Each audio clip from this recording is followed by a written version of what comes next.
Introduction to Incoterms 2020. 1. The purpose of the text of this introduction is fourfold. First, to explain what the Incoterms 2020 rules do and do not do, and how they are best incorporated. 2. To set out the important fundamentals of the Incoterms rules, the basic roles and responsibilities of seller and buyer, delivery, risk, and the relationship between the Incoterms rules and the contract surrounding a typical contract of sale for export-import, and also, where appropriate, for domestic sales. 3. To explain how best to choose the right Incoterms rule for the particular sale contract. And 4. To set out the central change between Incoterms 2010 and Incoterms 2020.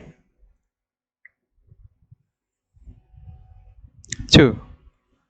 The introduction follows this structure. 1. What the Incoterms rules do. 2. What the Incoterms rules do not do. 3. How best to incorporate the Incoterms rules. 4. Delivery, risk, and cost in the Incoterms 2020 rules. 5. Incoterms 2020 rules and the carrier. 6. Rules for the contract of sale and their relationship to other contracts. 7. The 11 Incoterms 2020 rules, sea and inland waterway, and any models of transport, getting it right. 8. Order within the Incoterms 2020 rules. 9. Difference between Incoterms 2010 and Incoterms 2020. 10. Caution with the variance of Incoterms rules. 3. This introduction gives guidance on the use of and about the fundamental principles behind the Incoterms 2020 rules.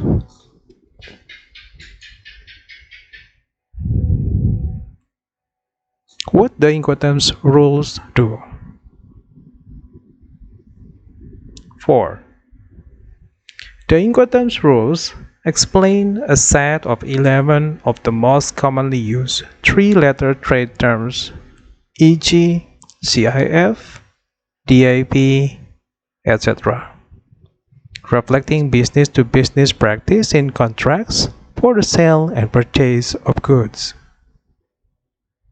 5. The Incoterms rules describe obligations. Who does what as between seller and buyer, e.g., who organizes carriage or insurance of the goods, or who obtains shipping documents and export or import license. Risk. Where and when the seller delivers the goods. In other words, where risk transfer from seller to buyer, and cost.